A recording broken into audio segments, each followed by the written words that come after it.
talagang mararanasan mo dyan na wala kang pamilya. Ang pamilya mo dyan, kakosa mo. Unang-unang pakikisamahan mo, kakosa mo. Kasi pag na-hospital ka, kakosa mo magdadala sa'yo. Pag may nangyari sa'yo, kakosa mo gaganti sa'yo. At pangatlo, kakosa mo, karami mo sa lahat dyan.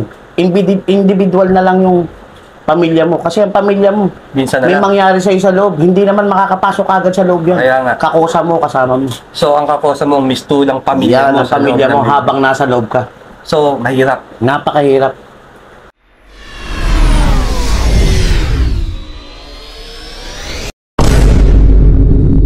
Kosa, meron lang tayo tatanong. Konti lang kay Mayor. Bukod sa sa pagiging mayor, ano pa yung mga naging katungkulan mo O trabaho. o trabaho? Kasi doon, meron tayong mga nurse sa loob, doktor sa loob, na pagka natipuhan ka, kukunin ka na para magtrabaho sa ospital. Pribileyo mo yun, na nagtatrabaho ka sa kanila, accepted ka. Kahit wala kang experience sa trabaho mo, Wala.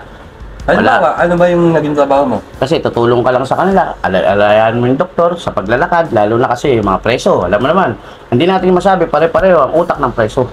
Yes. Biglang dadampahin ng doktor, dadambahin ng nurse. Kaya sila kumukuha. Kaya kumukuha sila ng parang escorting nila. Pag naglalakad sila, kasama ka. Yun lang, alalaya mo lang sila. May mga parang na-assist ka na ba na pasyente na nakilala ng lipunan?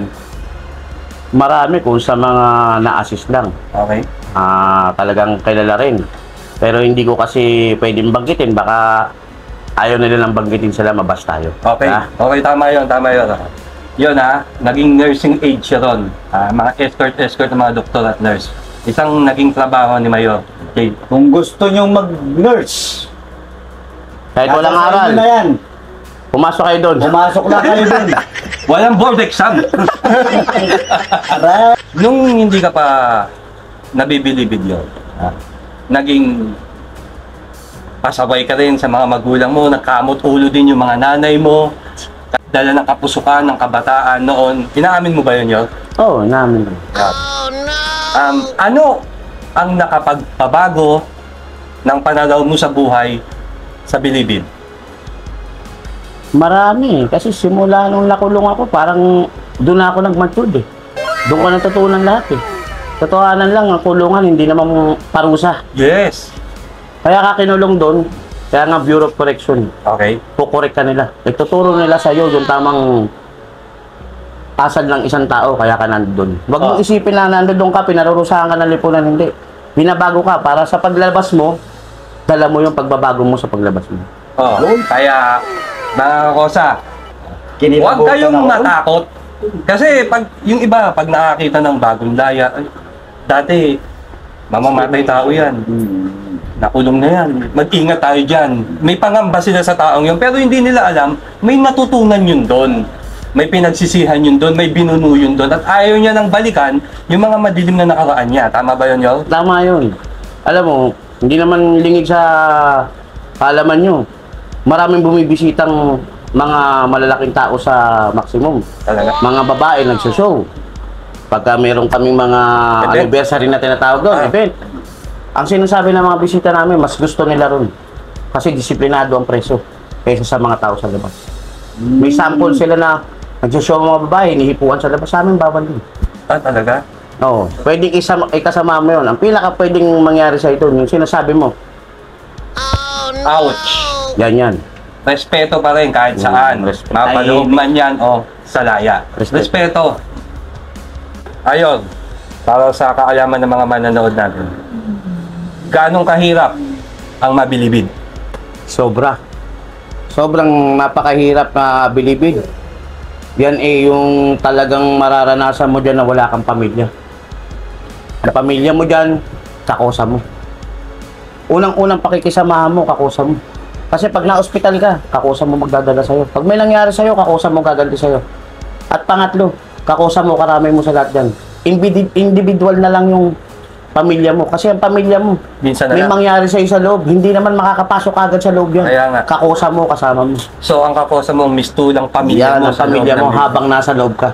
So, mahirap. Napakahirap. hindi mo na papangaraping bumalik ng Bilibid? Hindi ko talagang galing ka ron.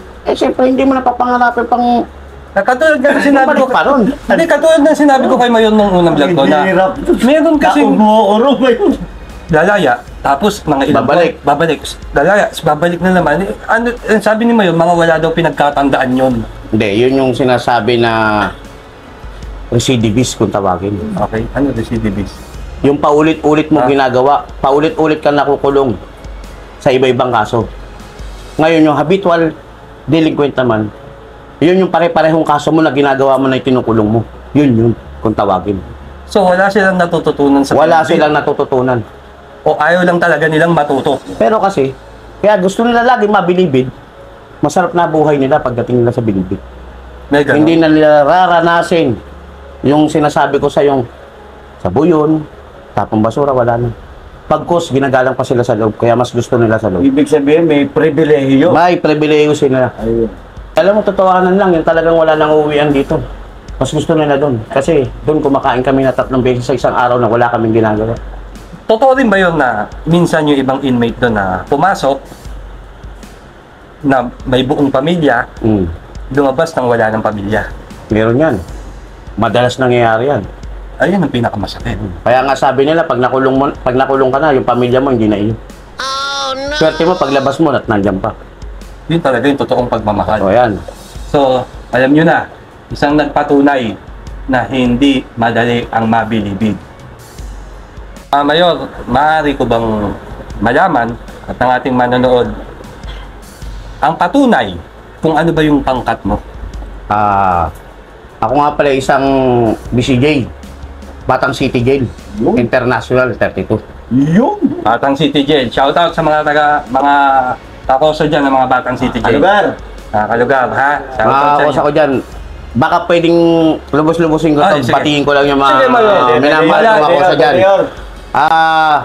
Sa mahal kong, minamahal kong boso dyan na si Commander Nick Perocho at Assistant Commander Jing Riños. Mag-iingat sana kayo dyan sa pinatunguhan nyo. Alam pong mahirap dyan. Saka dito kay Commander Donny Cruz at sa kumpare kong si Joel Decius alias Tabong. Alam ko palaya na kayo. Mag-iingat kayo dyan sa minimum, ha? Doon. At sa lahat ng kakosa ko nakakanood nito, sana tulungan natin to si Official. Boso Official, ha? Para lumaganap yung kanyang vlog, ha? Yun. Kahit hindi ko kayo kilala sa mga na-mention ni Mayor, shout out sa inyong lahat at magkikita-kita tayo sa laya lahat. Promise. Hingi lang ako ng konting request sa'yo.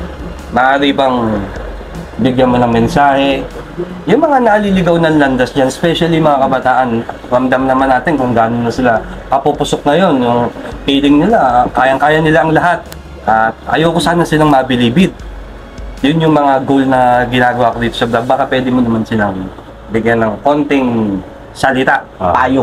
Tayo. Yan. Ito sa mga kabataan natin na alam naman natin pare-pareho at alam nyo rin naman kung anong ginagawa nyo at kung sino kayo. Ito sa akin kung pakikinggan ninyo, nasa inyo na yan. Pasok nyo sa kabilang tenga nyo, labas nyo, pero pulutin nyo kung ano yung magandang sasabihin ko sa inyo, itapon nyo hindi, ha? Napakahirap sa laya ngayon. Napakahirap umabot ng 40 taon, alam nyo yan. Nasa 20 pa lang, tayo na sa kanya-kanyang dahilan. Kaya kung ano man yung mga ginagawa nyong katarantaduhan, iisipin nyo muna kung makakatama ba kayo o mamamali kayo. Kasi pagka nandun na kayo sa loob, hindi na kayo makakapagsisi pa. Nandun na kayo sa loob eh. Ang iisipin nyo na doon, sumunod kayo, pumirmis kayo para hindi kayo magkaroon ng kamalian sa bawat pangkat na aabutin nyo.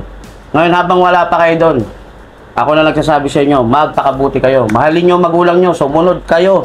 Kung ano sasabihin ng magulang nyo, huwag kayong maging pasaway. Yun lang ang sasabihin ko sa inyo, hanggat may magulang kayo, mahalin nyo. Ha, mga kabataan? Sarap. Tignan mo. Kinilabutan ako. Ako din, oh! Sobra. Grabe. Ang gandang magmensahe ni Grabe. Mayor Joey.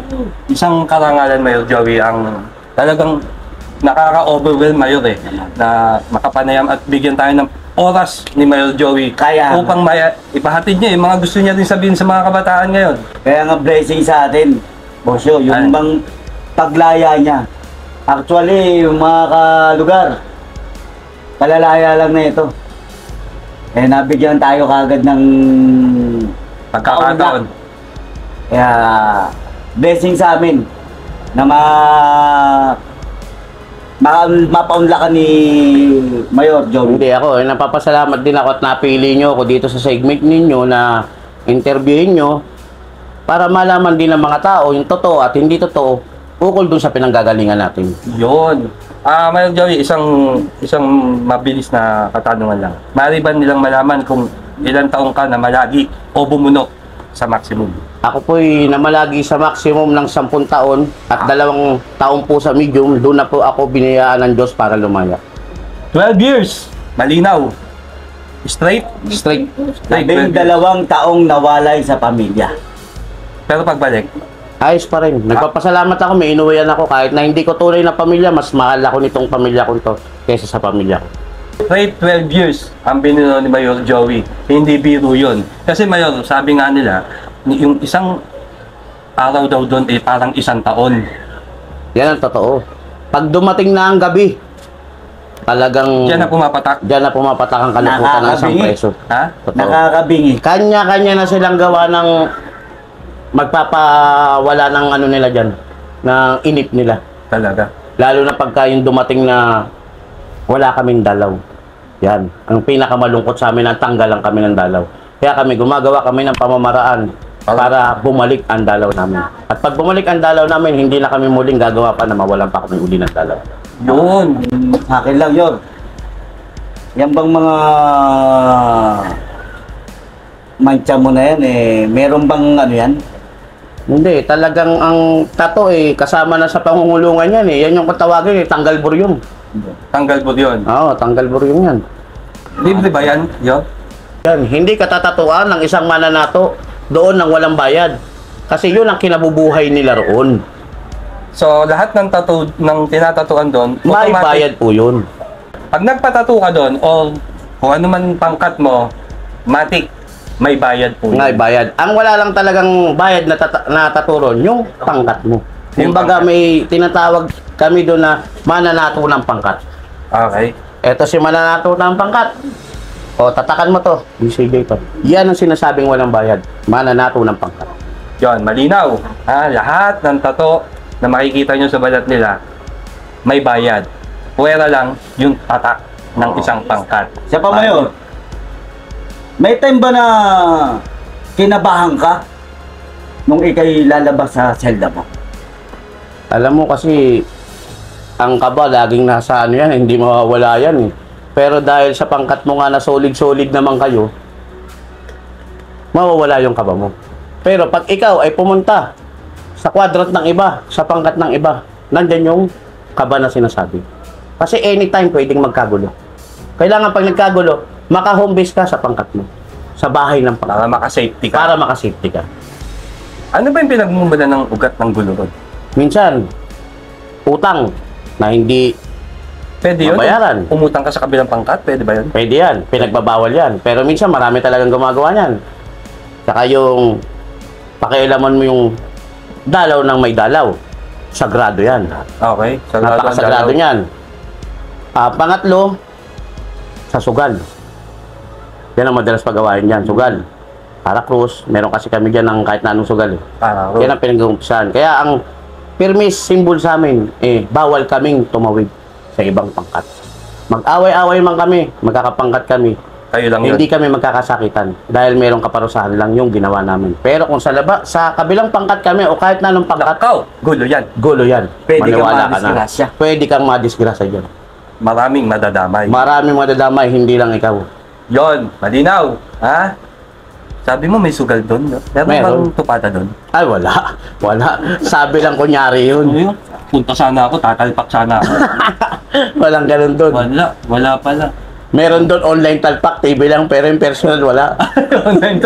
Gagamba. Sabi sa akin. Yan, gagamba. Meron kaming gagamba dyan. May gagamba na ron, no? Sabog. Gagamba. May Ayan. gagamba. Ayan, ha? Shoutout sa mga sugaron. Pasok na kayo ron. Bagamat marami na tayong nalaman ay unang-una nagpapasalamat ako sa iyo, Mayor, sa pagpapaunlak. Thank you, Mayor. Thank you. Sa iyo din, Mayor Enan, salamat. At Thank sa you. kosang atots natin, ha?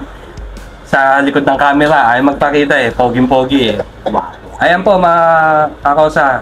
isang patunay ang mga pangyayari sa likod ng Bilibid na hindi natin alam. Sila ang patunay, sila ang magbibigay ng boses sa inyo sa vlog na to. Maraming salamat, Mayor. Maraming Salamat din. At sana umanlad yung... Magkikita pa tayo, Mayor. Okay. Magkikita pa tayo. Mayor.